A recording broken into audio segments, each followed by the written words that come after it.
This is Bazaar Morning Call, broadcasting live from the CNBC-TV18 Motilal Oswal studios in Mumbai.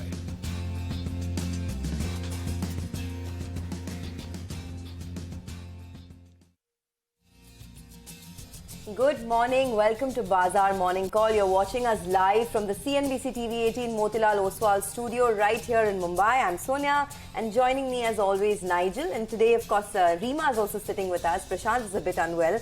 But folks, I mean, just a couple of more days and then we'll be heading into a long weekend. But the bulls are definitely looking like they're, partying ahead of time. Well, that's right. It was a good start yesterday. But, getting a sense that maybe this rally is tiring out a little bit, at least on the headline index. So let's see how it goes. But Reema has got very busy days ahead because from tomorrow onwards, tech stocks are going to be in focus. So I'm going to be busy from 6:30 in the night to about 8 p.m. in the evening. So I'm waiting for that long weekend because I'll be ready for it after Wednesday and Thursday. Okay, so lots of big cues to track, right?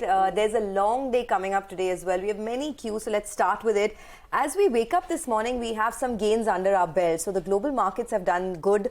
The Dow is in the green, a marginal amount. The European markets, of course, were shut yesterday, but the SGX Nifty is also indicating that the start will be in the green this morning, up about 40 odd points or so. Now, there are a couple of things that I'm watching. The bulls have definitely tightened their grip on this market, so it's important to see if the bulls build on to their gains today.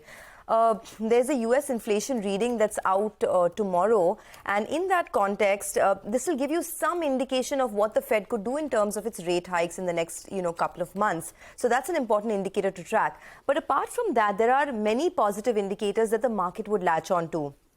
One is that both foreign and domestic investors bought in the cash markets yesterday.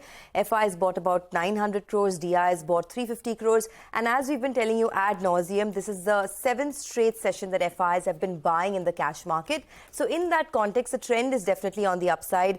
We've had some good data coming out, whether it's from, a lot of the PSU banks. Bank of Baroda was the latest one. Very strong business momentum there. The loan growth in excess of 17%. So that's something the street will latch on to.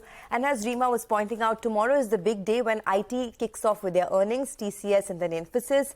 And I'll be watching out for the commentary very closely. Also, if Infosys gives out an FY24 guidance. So that's going to be on my radar. But 6 straight sessions of gains for the Nifty. And now the Nifty is up about 4% from the March, 24th lows thereabouts of 16,900. So that's the firm line in the sand on the downside.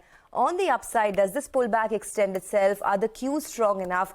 Time will tell, but for now it looks like, the market is sort of positioning itself for higher levels in the days to come. Also, this Kotak Mahindra Bank news is very positive. More flows coming in. More on that in a bit. But in the meantime, Nigel, a lot of the flows that are coming in are on the plus side. Yeah. So looks like the market could perhaps build on to its gains. Well, that's right. The flows have been very, very positive, and both the FIs and the DIs, they've been showing us the money, which is good news. The problem is we're trading towards the higher end of the band. And yesterday as well, we pointed out maybe that 17,700 odd, you could see the bears coming to defend that mark. And it appears a bit of a congestion zone is 17,700 to around 17,800. So let's see whether there is some cue that plays out and we can get past that.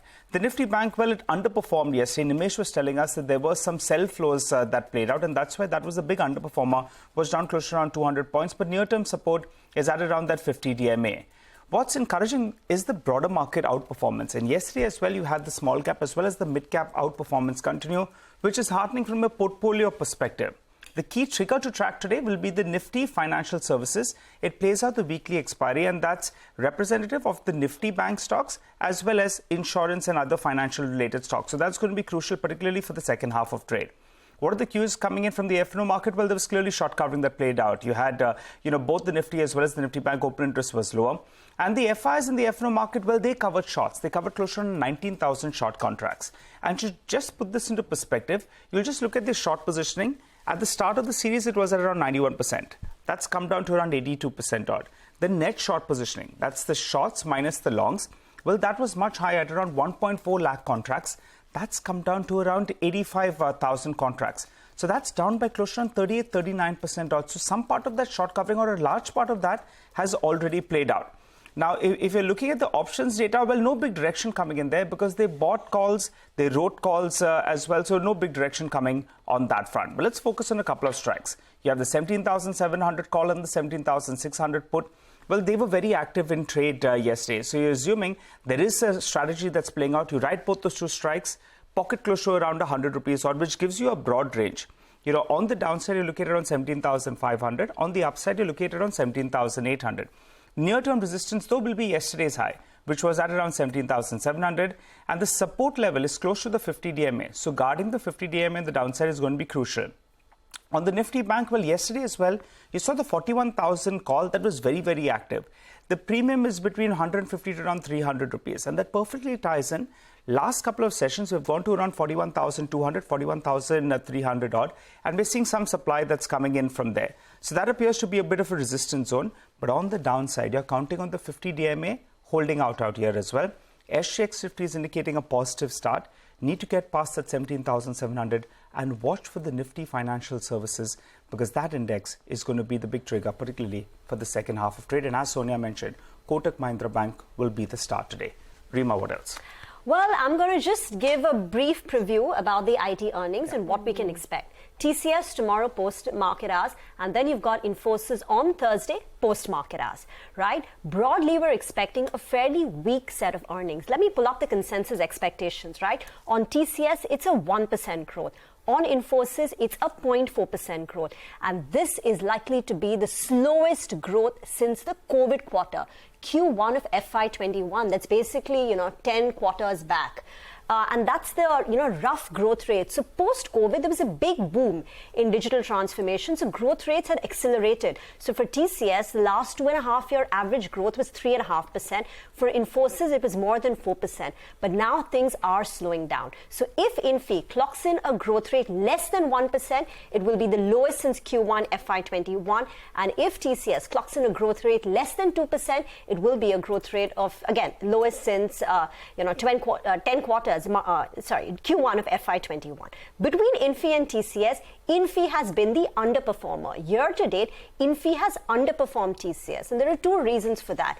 One, the senior management changes. Remember, there were two presidents who stepped down from Infosys. One moved to Cognizant, the other one moved to Tech Mahindra. And secondly, the market is very worried about a weak and a conservative guidance from Infosys. Infosys is going to end this year with a 16% type growth. And next year, forecasts are suggesting that it could just guide for a 5, 7, 8% kind of growth. So the market is very worried about the guidance. So these are the two reasons why Infi has actually underperformed TCS. But let me quickly run you through some of the key events to track. China CPI inflation is just out. It's gone up by 0.7% on a year-on-year basis, below consensus expectation, below the government's target of 3%, and the slowest in September of 2021.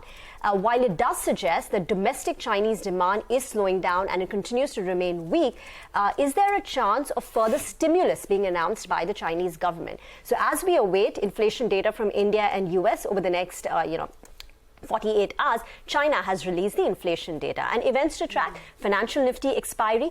IMD press conference is at 12:30 p.m. And this is going to be important because yesterday you had Skymet who said the monsoon is going to be below normal 94%. So today IMD is going to be giving its long-range forecast. So that's going to be second. And third one is, of course, Delta Corp, small mid-cap company, but results will be out. Okay. Also, Kotak Mahindra Bank, right? Everyone's going to be watching that one this morning. So in case you missed out on the news flow, there's the higher weightage in MSCI, which could lead to large inflows into Kotak Mahindra Bank. So that could perhaps lead to an inflow of $750 million. And that's the big stock in focus. Remember, Kotak Mahindra Bank has underperformed the Bank Nifty, has underperformed a lot of banking stocks. In fact, this year, the stock is down almost about 3% while stocks like HDFC Bank, for example, are up about 2-3%. The other thing to watch out for is there's been an overhang as far as the CEO transition is concerned. So that's the other big headwind. Remember, Uday Kotak's term ends in December of this year. So Kotak Mahindra Bank has really been a big underperformer. Now this MSCI inflow is, of course, one reason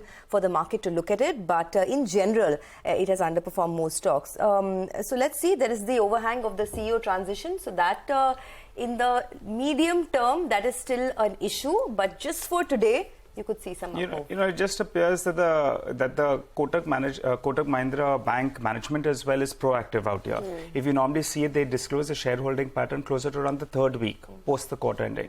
We've not got past the second week as well. So proactive out there. So it gives them a bigger probability actually of getting into that MSCI and seeing that rejig take place. So let's see how this one plays out. But for the time, it appears that, going by the thresholds, they could see that inclusion in May. Okay, well, lots coming up in the next 2.5 hours. So without wasting any time, let's tell you what's lined up in the first half hour of the show. Updates from the market across the globe. Arvind Sanger of Geosphere Capital Management will be joining in. You also have our research team joining in just a bit to give you the list of top 10 stocks for the day. At 8:30, we'll do a fundamental stock analysis with Prakash Diwan. Lots of, stocks to talk about there. But first up on the equities front, we have a call coming in from Sanjay Mukim of JP Morgan, who says that Indian equities will move with the global tide in the near term, with sharp moves in commodities on either side being a significant risk. In terms of sectors, banks like ICICI, SBI continue to be to screen as best placed on growth, limited earnings risk and valuations, and remain their preferred space. They are overweight staples and underweight on IT and consumer discretionary.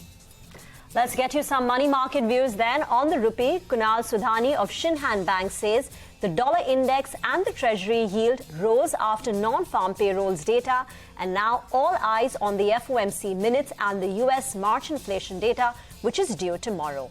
A surprise rebound is expected in US core inflation as earnings data is still high due to shortage of labor. For the rupee, Kunal sees 81.75 against the dollar as a support, while 82.35 as a resistance. All right, and on the bonds, Ajay Magnolia of JM Financial says as the rate hike cycle is almost over now and a lot depends on data on inflation's payroll expected this week, market is a bit cautious. He says further yield movements will be driven largely by global developments and domestic liquidity conditions. Apart from this, he adds that the weekly supply of papers that resumes now will be a litmus test for the market to absorb this supply of record issuances. He also expects the 10-year benchmark bond yield to trade in a range of 7.2 to 7.25%. Well, we have a lot of stock-specific action, and we'll get to that in just a bit in our special Top 10 segment. We're looking at Kotak Mahindra Bank. That's going to be the big stock of the day. Bank of Baroda, Kalpataru Power, IRB Infra, Glenmark Pharma, Glenmark Life, Shilpa Medicare, you have Neogen Chemicals, and Vedanta. All of them on the back of positive news flow. And just Triton could be reacting to negative news flow that came overnight. Okay, lots of stocks to talk about. But before anything, let's also get a quick handle on what's happening across the globe. Arvind Sanger, Managing Partner, Geosphere Capital Management, is joining in. Arvind, good morning. Lot of news flow, right? But the narrative seems to be that the rate tightening cycle is coming to an end. Whether the growth fears will recede or not, time will tell. But how are you looking into all of this? What should the strategy be now as we head into the second half of the year? Well, so two different things. One is, and you touched on both. One is that the headwind to investors in terms of rising rates is, at least for the Fed, maybe close to an end.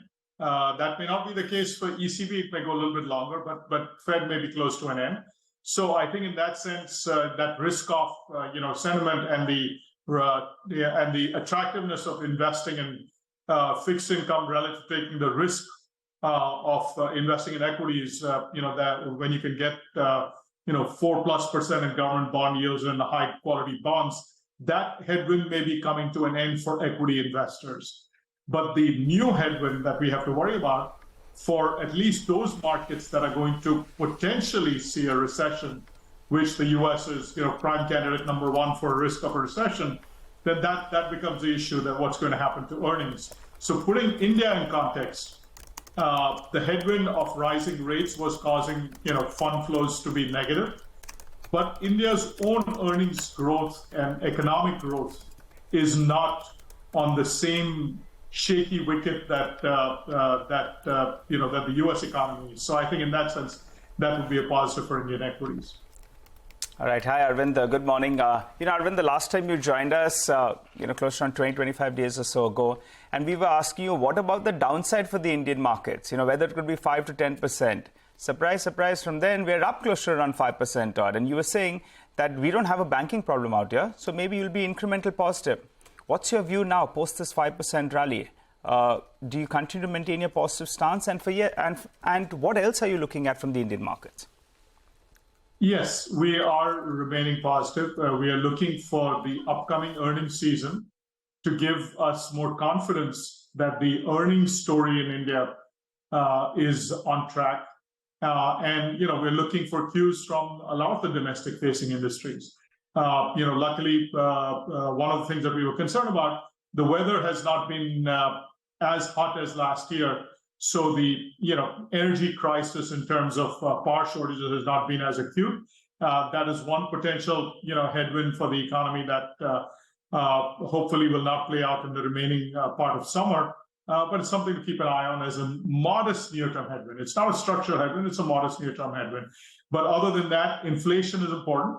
I think inflation seems to be contained, although the one negative, obviously, is that OPEC cut its output announced a few weeks ago, and that does create a little bit of a headwind from an oil price rally. But I think that overall, this quarter should show that earnings strength in Indian, corporate India is very much on track. And if that continues to be the case, then I think, whether it's the financials, which are the lead sector, or it is important domestic-facing sectors, I think they should start to become clear that the earnings story is very much on track.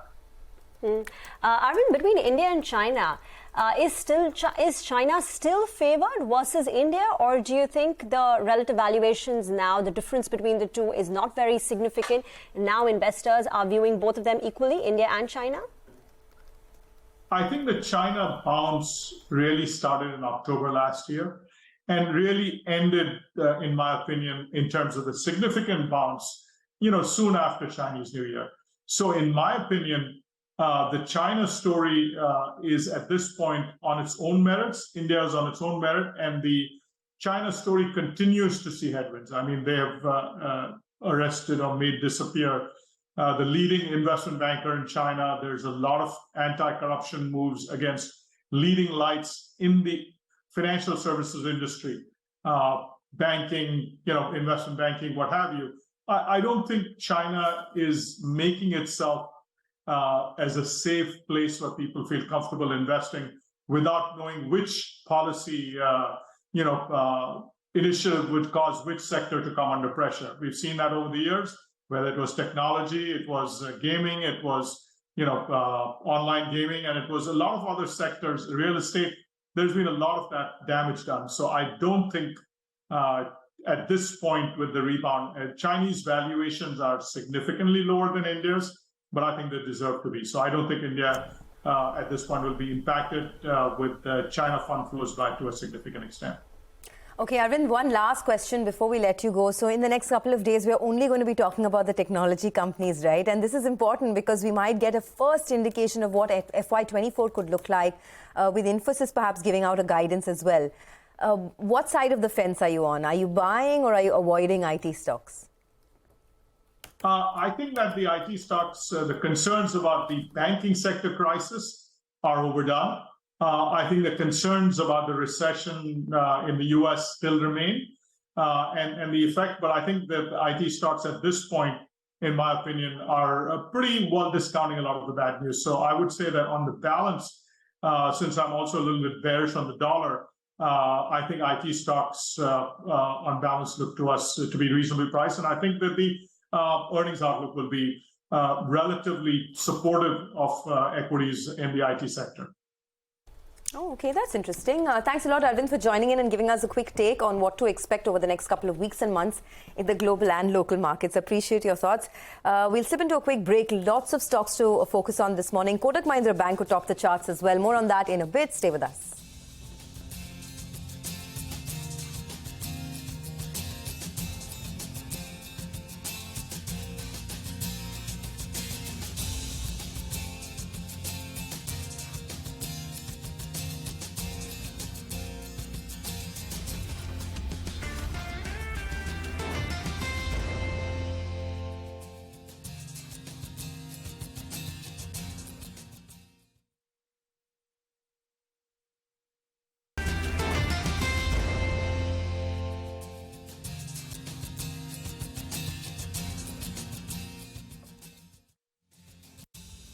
Okay, this morning the SGX Nifty is indicating that it'll be a good start, but we'll take it from there. The market has had 6 days of a good run on the upside, so let's see if we can build on to our gains.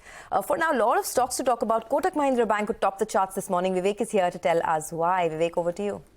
Well, good morning. It's going to be the stock of the day. So Kotak Mahindra Bank yesterday updated its latest shareholding pattern to the exchanges, and as per the latest shareholding pattern, the FPI holding now stands at 41, around 41%, 41.22% to be precise, because of which the foreign headroom now available stands at 25.05%, which is above the prescribed or required 25% mark. So FPI holding in the stock has actually gone down a little over 1% on a sequential basis. Now, what does this imply? This implies that, as per IIFL, this implies that the stock could actually see a weight increase as far as the MSCI May 2023 review is concerned, and could lead to potential inflows of close to $750 million in the May 2023 index rebalancing, and this is expected to be done over a single tranche. Just for some context, in November 2020, the stock was added to the MSCI index with a factor of 0.5%. So that factor is expected to double, which is why these particular inflows are expected into this particular stock in the May 2023 review.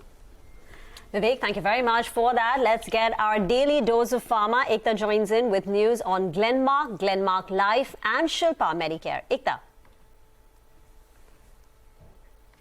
Thanks for that. Well, I'll start with Glenmark Life and Glenmark. I expect both those stocks to probably be in the green today. There is a Mint report indicating that Glenmark Pharma is considering selling majority stake in its API arm, Glenmark Life. The company is considering to do so to pare down debt. Remember, debt was over 4,000 crores as of December 2022, which is the gross debt figure for Glenmark. The company, according to the Mint report, is asking for an IPO price for the stake sale. Remember, the listing price was 720 rupees, so Glenmark Life has corrected quite significantly since then. Glenmark overall owns 82% in Glenmark Life, so they need to anyway reduce their holding to 75% by August 2024, which is within 3 years of listing. So we could probably expect them to shed 7% stake at least over the next 12 to 15 months to meet these listing guidelines. We did reach out to the management. As of now, we've not verified the report independently. Separately, Shilpa Medicare, they have received a final US FDA nod for a drug which treats active psoriatic arthritis, and the product is going to be executed from a contract manufacturing site. The size of the drug is huge, it's $3.5 billion. So we need to see what will eventually filter down for Shilpa Medicare, but nonetheless, positive news for Shilpa. Okay, all right. Thanks a lot for that, Ekta. Well, Bank of Baroda, they came out with an operational update. Abhishek, we haven't seen that too often, but how was it? It's for the first time that they have reported an operational performance, Nigel. So to begin with, Bank of Baroda, amazing business momentum does continue even in Q4 like it did in Q3. So deposit growth was around 15% YOY and 4.7% sequentially, in which the domestic deposit grew by 13% YOY and 4.3% quarter on quarter. So international also the business momentum have remained robust both in terms of deposits and advances. The domestic CASA ratio has improved sequentially. Loan growth pretty strong at 19% YOY and 5.5% quarter on quarter, in which the domestic loan growth is close to 17% YOY and about 5.2% quarter on quarter. In the domestic portfolio, the retail momentum has been strong. That is the retail loan growth, which is close to 27% YOY and about 6.8% quarter on quarter. So strong business performance coming in from Bank of Baroda. Back to you. Okay, thanks a lot for that. In fact, a year ago, Bank of Baroda was around sub 100 rupees, now at about 166 rupees. So it's put on some weight, but let's see how it goes from here. The last 3 months have been a bit under pressure, down about 10%. But order wins coming in thick and fast for names like Kalpataru Power and IRB Infra. So let's go across again to Vivek to find out more. Vivek, over to you. Well, that's right. So Kalpataru Power, the business momentum both in the month of March as well as April of 2023 so far has been quite strong. The company has received total orders of a little over 3,070 crore. And, some of the top orders that the company has got. Now, one civil work for a data center business, a little over 1,200 crores. EPC order in the railway business of around 750 crore. And another water supply project of over 700 crores. Now, also remember, the company has said that it is planning to change its name to Kalpataru Projects International Limited, of course, subject to regulatory approvals. So, IRB Twins, both IRB Infra as well as IRB Invit, have released their operational toll collection update to the exchanges yesterday. So, March toll collections for IRB Infra is up almost 20.6%, and IRB Infra, the toll revenue is up almost 9%. Expect all of these stocks to at least open in the green in today's session. Okay, thank you very much for that. Not done just yet. Sonal is here with more stocks which are in the news today. Good morning, Reema. Let me start with Neogen Chemicals. The CNBC-TV18 news break is confirmed because the company has signed an agreement with MU Ionic Solutions Corporate Japan, and it will be to acquire manufacturing technology license for electrolytes, and that is what the company will be manufacturing. They will be getting proprietary and confidential manufacturing technology for this. The capacity that they are going to put up for electrolytes is 30,000 metric tons per annum, and commercial production date is expected to be in 2025. Vedanta also in focus because Supreme Court is allowed to open Sterlite copper plant for upkeep. Also, they have a board meet on 13th April to consider the proposal for issuance of non-convertible debentures on private placement basis. Okay, all right. Thanks for that, Sonal. Well, Reema, we just got an update coming in from L&T Tech, and it's not a good reading. No. So basically, the US Department of Justice, in a way, has fined L&T Technology. They've said that L&T Technology acquired the cheaper B1 visas rather than the more expensive H1B visas. So if you go on the B1 visa, you're not supposed to work, right? You have to take the H1B visas. And this happened over a period of 2014 to 2019. So, now the US Department of Justice has fined L&T Technology, and L&T Technology has agreed. So they are settling this claim, and they will be paying close to about $10 million or about 82 crore rupees. Now, this, according to the PAT estimates of FY23, turns out to be about 7 to 8%. So it's not insignificant. Right. And the question is whether they write off the amount in one go or they stagger it over the next, couple of quarters. We'll still await, comments from the company to understand the impact of this. But it's not good news, right, when you're pulled up by the US Department of Justice for visa allegations. Okay, so going with red over there on L&T Tech. Thanks, Reema, for that. In case you missed out on any of the stocks, here is the list. A quick recap. Stocks with positive news flow: Kotak Mahindra Bank, Bank of Baroda, Kalpataru Power, IRB Infra, Glenmark Pharma, Glenmark Life, Shilpa Medicare, Neogen Chemicals and Vedanta. Well, the only stock with negative news flow on our radar is L&T Tech, and you know why Reema was just highlighting that. But let's also get a quick handle on what's happening in the world of commodities. Oil has settled lower because there are rate hike worries, of course, but that's balanced tighter supplies in the oil market. Manisha Gupta is joining in to give us a quick update on all of that took place overnight. Manisha, hi, morning. Morning, Sonia. Thank you for that. Well, apart from what you said, it also is the strength in US dollar index, which is weighing on to many of these commodities. But for the crude oil prices, after 7% of gains in the previous week, it is all going to be about the OPEC and the EIA monthly reports that come in for this week, and the further direction would come in from that. In the metal space, is a bigger worry, really, because we have seen all the metals decline in the last 24 hours. The Chinese data isn't so strong, and we're looking at weak demand coming in from there. So you have copper now trading at a 3-week lows. The US dollar, as I said, off its recent lows also seems to be putting pressure. And this is even as we are looking at lower inventories and lower production from both Chile and Peru.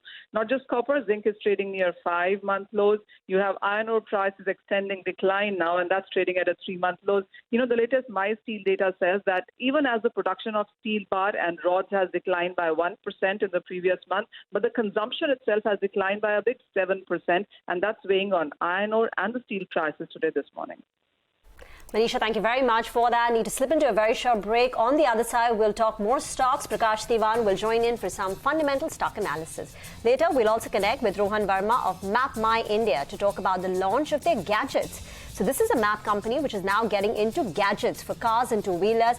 And we'll also get in and discuss a bit about their FY24 outlook. So stay tuned for that discussion.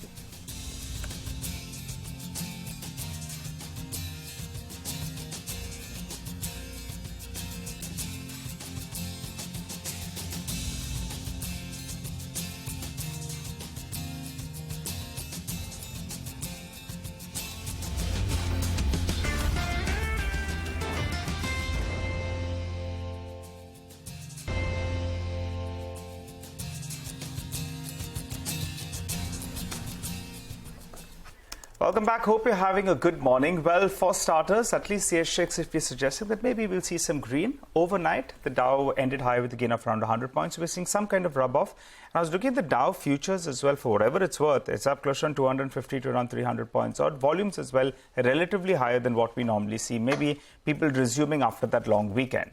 But plenty of stocks to track. So let's start off with that itself. Prakash Diwan joins us to help us out. Hi, Prakash. Good morning. Prakash, we'll discuss Kotak Mahindra Bank in greater detail in just a bit, but I want to focus on the other banking name, Bank of Baroda. Abhishek just told us they never come out with an operational update, but it's good, and they've come out with one. The stock, though, has already seen a big run in the last 1 year or so. At around these prices, what's your view on the stock? Good morning, Nigel. So I think it's Bank of Baroda is behaving very, very similarly with most of the other PSU names. And essentially, it's a re-rating of the entire banking pack that's led to this rise that you referred to. But what precisely is happening to PSU banks is that the advantage of that cleanup and that expansion of credit that they are seeing is also favoring them a bit more in a more skewed way because of the fact that they have attractive CASA situations, So in a scenario where interest rates go up, the cost of deposits goes up, these are banks that actually have a favorable situation as compared to, let's say, some of the private sector banks. Whether they can utilize that to expand their credit books, that's the key, this thing at decent rates, decent spread. So my sense is that will continue. Once in a quarter, you'll probably have somebody else stealing the show or sorts within the Canara Bank, BOB, PNB, SBI Bank. But I would stick to some of the larger banks, and SBI definitely is still very attractive given the optionalities that are attached to it, given the kind of technology usage that they have been able to, be way ahead of other banks. So, yeah, I mean, Bank of Baroda is great, and that tells you that the entire sector is getting healthier.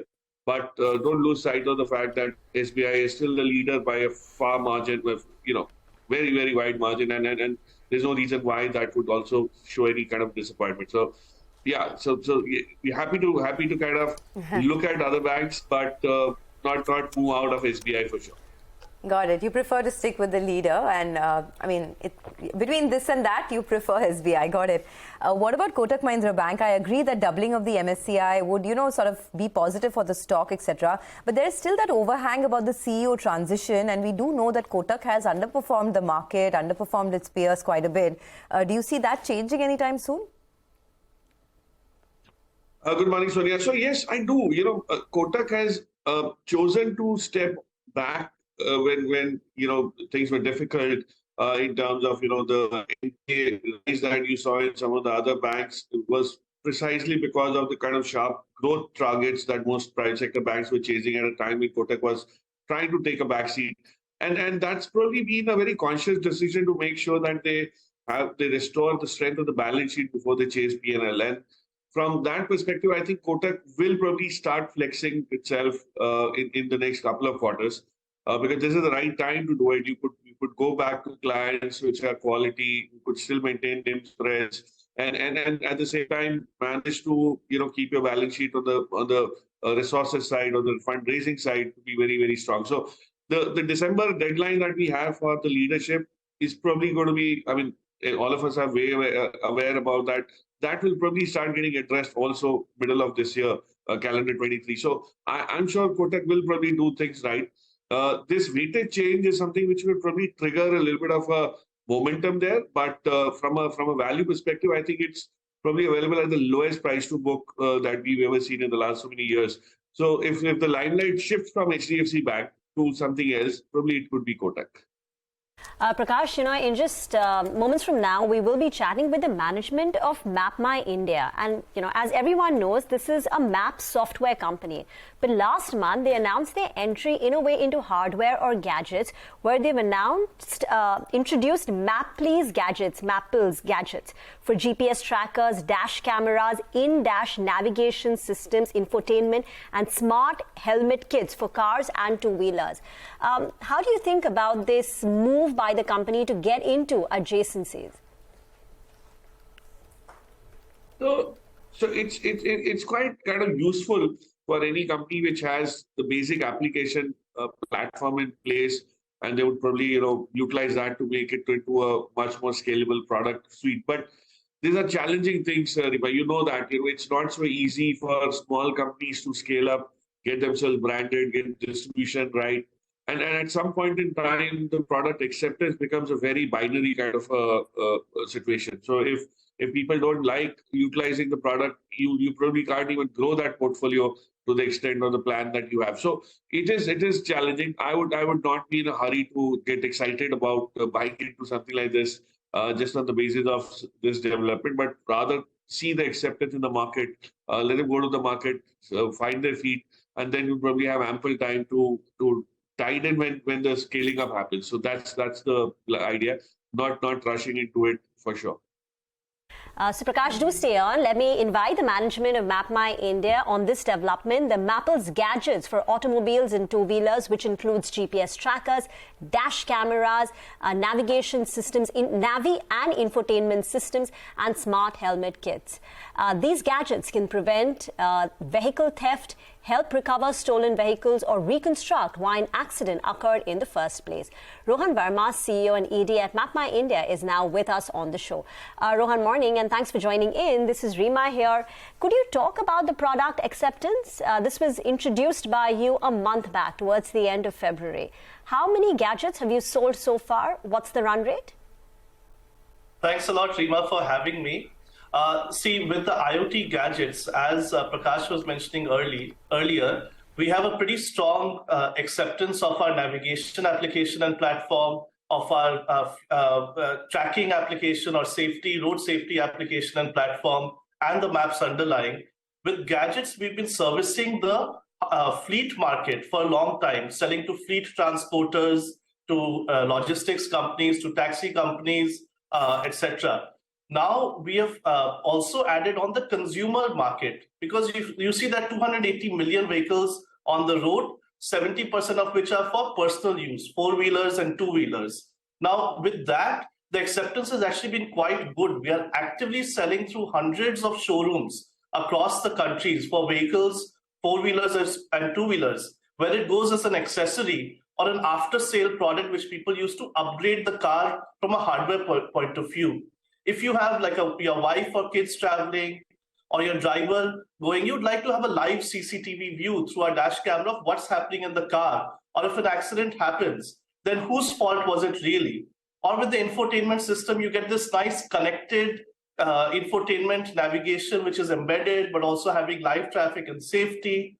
And if you're wearing a two-wheeler, this smart helmet visor, which gives you navigation in your helmet versus having to look down on the phone. So from all those perspectives, it's gotten good acceptance, gotten good traction, and that's part of the scale up of our IoT business, which is happening. So what you're telling us, Rohan, is that these gadgets were already there for B2B. You were already selling it to enterprises. Now you've introduced it to consumers, and with B2B, you've seen very strong acceptance. What about B2C, which you've introduced in the last 1 month? How many have you sold to retail consumers? Yeah, I mean, we'll not go into specific numbers given silent period, but suffice to say, as I said, if hundreds of showrooms are selling it actively, a bunch of OEMs are signing up as a genuine accessory product. It's doing quite well, and it'll reflect in our IoT-led business numbers. Okay, so can you give us, I don't want exact numbers, but what kind of growth do you see for the gadgets business, say, over the next couple of years, both in terms of a top line as well as what the margins could look like? I mean, is there opportunity to build on further margins? Are there levers? Just trying to understand, what this would mean for your revenue potential. Sure. I mean, see, overall, we've kind of given a sense that the company on a consolidated IoT-led, map-led together is about a 35-40%, growth is what we are kind of calibratedly looking at. IoT has been growing fast, as you've noticed over the last year. Gadgets or consumer gadgets contribute to that part of the business. And in terms of margins, also what we've explained is, we've seen the history. EBITDA margin between 35 and 45%. And in that, with gadgets or IoT hardware for B2B, it's the same thing. First year, compressed margins on the hardware, followed by full-fledged margins on the SaaS year 2, year 3 onwards. With gadgets, we tend to bundle a couple of years of subscription with the hardware, so you see slightly more margins in year 1. So overall, I think this plays into our portfolio, because IoT also leads to, as Prakash said, it helps scale up the business. It gets more customers. You can upsell them more things. They start using our Mapples app, where we offer many more features, other add-ons, and from there, the B2B business, where consumers who are decision makers in enterprises or are developers start using it for B2B use case. So overall, it's a very net positive for the company, helps us reach out with more use cases to more consumers, and adds the flywheel to our B2B. All right. Hi, Rohan. Good morning. Rohan, I want to ask you about G Trophy. I think for 9 months, you're clocked close to 30-35 crores of revenues. What's the outlook here, say in the next 2 to 3 years? What kind of revenue potential are you looking at from that business?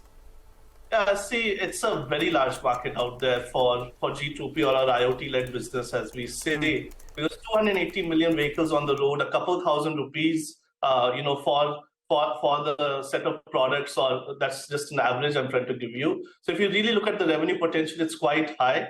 We'll be calibrated in terms of what market segments to go after so that we can have larger margins. We'll differentiate our products. We're doing a lot on video telematics now, which is leading to ADAS or road safety.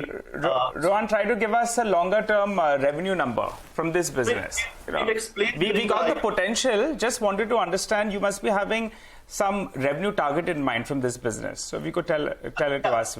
I think overall we've been calibrated and trying to explain to the market that we look at these 35 to 40% revenue growth CAGRs. Okay, for this business or for the entire business on the whole? For the entire business, there'll be variance between some of the businesses. Yeah. And just one more question, Rohan. I think you all update your order book on a yearly basis, right? And I think at the start of this year, it was around 700 crores. Now, a lot of analysts, they say, why doesn't Rohan update it more regularly? Maybe on a quarterly basis, on a half-yearly basis. If you want, you could also give us an updated number as on date. That would be lovely. But, that's a plea from the street, I think. Absolutely happy to take that feedback. But as of now, since we've said we'll explain it at the end of the year, I'll stick to that for now. But we're always listening to what feedback we get. I just had one more follow-up on, earlier you were telling us about the growth potential. Are you getting into electric vehicles in a big way as well? I know it's a very small market currently, but is there a lot of scope to grow there? No, great question, Sonia. Actually, EVs require telematics and gadgets, absolutely. And this is a huge growth area for us. If you look at every large EV fleet in the market, all the good names that you know, they're all using MapmyIndia's IoT solutions for health monitoring of the batteries and the vehicle performance, besides the location tracking. And even if you look at battery safety, the OEMs are starting to use MapmyIndia solutions because they need to know that the batteries are safe and have a predictive maintenance. So EVs are a fast-growing market, and we are bang in the center of it for battery health monitoring as well as vehicle monitoring or fleet monitoring. And also we provide a lot of EV optimization in terms of battery efficient routing, navigation, etc. We've seen some new car launches which are EV based, which come with our N-Case solution, latest being the XUV400, which came out in Jan. So you're already supplying to EVs currently, right? I mean, can you just give us some kind of indication what are your clients like in the EV space currently, apart from the XUVs you spoke about, and within EVs itself, what would the growth be? Any indication? It's all the known large EV fleets that are out there. I mean, I don't want to name specific customers right now, but you and I are traveling by these EV fleets, typically taxis, etc. And then there are a bunch of new two-wheeler EV guys who are coming on board as well. So qualitatively, at least I'll say that it's doing quite well. All right, Rohan, very quickly, 35 to 40% CAGR revenue growth is what you're looking at. Margin band? So, I think we've guided in the past also this 35 to 45% margin range. Margin band. Got it. Okay, thanks a lot, Rohan, for joining in and giving us all of those details. We look forward to chatting with you once you declare your numbers. But let's focus on the big stock of the day. That's going to be Kotak Mahindra Bank. And we have Sriram, Vice President of IIFL Securities, who joins us to give us his quick analysis. Hi, Sriram. Good morning. Thanks so much for joining in. Well, it appears Kotak Mahindra Bank management itself, they have come out with their disclosures a little sooner than what they normally do. So the odds are that MSCI rejig does take place. Give us a brief idea about what that rejig could be, what could the flows be, and how does it compare with an average? Hey, hi, Nigel. Good morning. So in a very important development which happened yesterday late evening, Kotak Mahindra Bank released its March 23 quarterly shareholding. So in terms of shareholding, the entire street was glued to the absolute foreign holding, because Kotak, when it got added in November 2020, it had a room of less than 25%, but greater than 15. So it was added with an adjustment factor of half. Now, subsequently, what has changed, Nigel, after yesterday's shareholding disclosure is the room has opened up about 25%. If one dwells into the MSCI methodology framework for the stocks that are part of the index, if the room opens about 25%, there is an upward revision in the adjustment factor. So Kotak should see its adjustment factor getting revised upwards from half to 1. So this should translate into an inflow event for Kotak Mahindra Bank in the May 23 QCIR.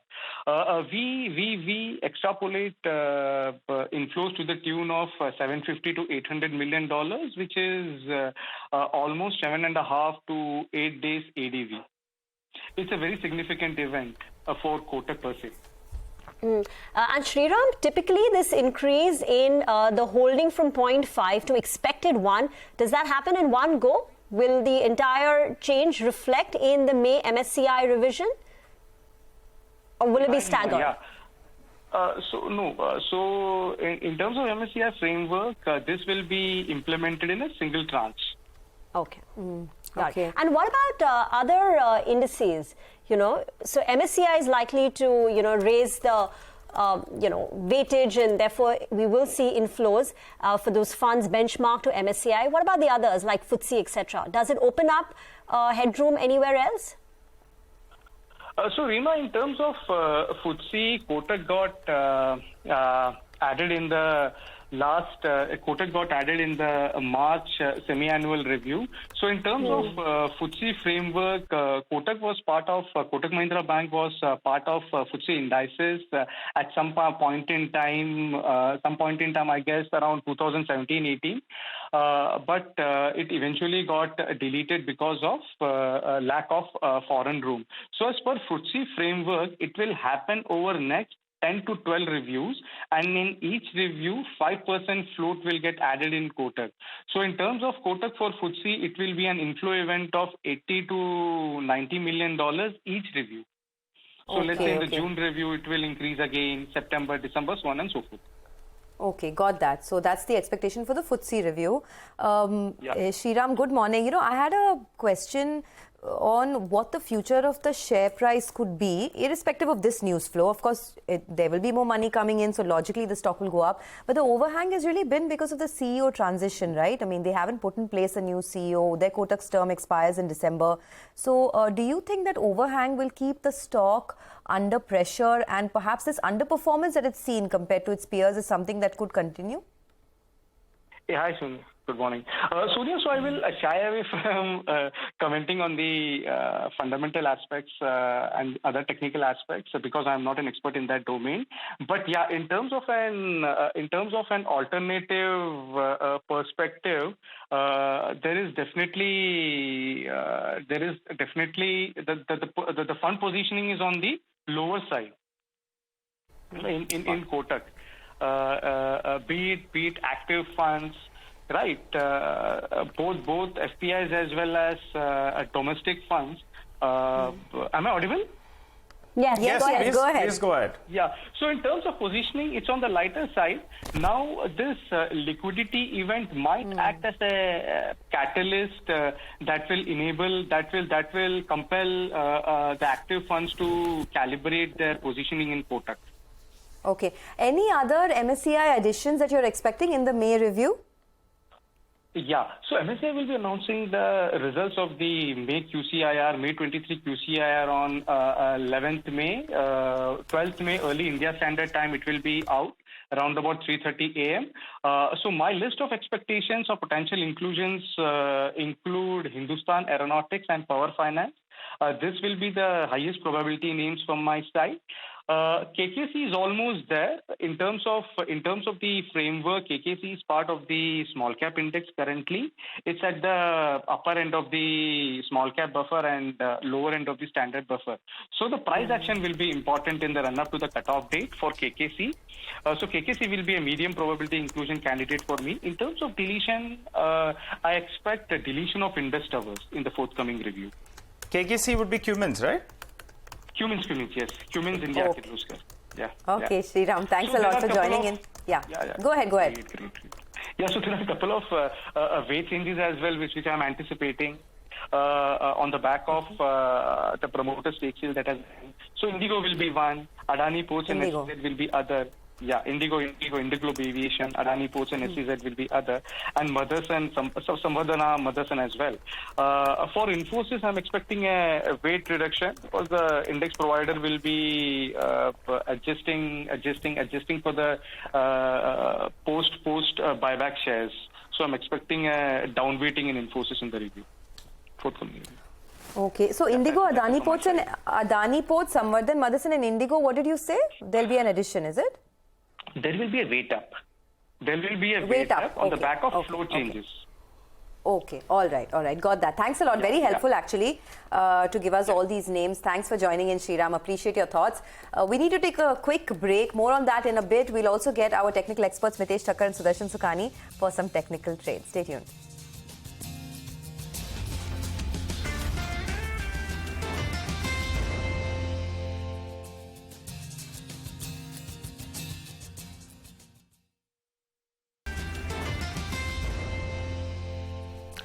Welcome back. Most of Asia is actually holding up pretty well. The Korean markets and the Japanese markets have a gain of more than 1%. Even Hang Seng, which has opened up after a long weekend, is currently higher by close to about 0.7%. Green ticks for the other indices like the Taiwanese index as well. Let's welcome back our experts, Mitesh Thakkar and Sudarshan Sukhani, on the show now to talk about a few trading ideas. Mitesh, what do you have for us? So one, I think on the Nifty, I maintain any mild declines would be buying opportunities with the support of 7,450. I think 17,500, 480 becomes the buying zone. And on the stock side, I have all buy calls. Hero Motors was recommendation earlier as well. Now can be bought afresh with a stop at 24.30 for targets of 25.25. Apollo Tyres, disclaimer, we have some positively biased positions over there, a mix of futures and call options. That's a buy with a stop at 323 for targets of 340. A buy on IRCTC with a stop at 573 for targets of 600. And the final call is ABFRL. I would want to buy it if it crosses above yesterday's high, so buy about 223. Keep a stop at 217, look for targets of 236 here. All right, Sudarshan, what about you? Well, the Nifty itself suggests that it's likely to go into a consolidation, and that's not such a bad thing. We've had a big rally, so after rallies, a consolidation is usually a good idea. That doesn't mean that the trend is changing. The trend is very clearly up. So in this consolidation, the trade would still be to go and look for dips and buy those dips. You will get intraday rallies, even overnight rallies when you can exit, and then again wait for a dip. So clearly uptrend and buy on dips. You want me to talk about the stocks? Yes, please. Yes. Bajaj Finserv is a buy. Keep a stop under 1280. It's now suggesting that a breakout from a resistance level should take it much higher. NTPC, another buy, big rally. After that, a small flag-like pattern and imminent breakout on the upside. Buy with a stop under 174. United Spirits is my only intraday short. The stock has not done anything. It's sometimes gave promise, but it's just sideways and underperforming. Short intraday only with a stop above 765. And TechM is a buying opportunity with a stop under 1080. Okay, we'll take a quick break on that note. We'll come back with the pre-opening rates. Thanks, guys, for giving us all those ideas. On the other side of the break, we'll also talk about Tata Motors, the big mover in trade yesterday. Basudev Banerjee of ICICI Securities will join in. We'll also speak about Bajaj Auto and the latest Triumph launch that's expected anytime this year. More on that in a bit.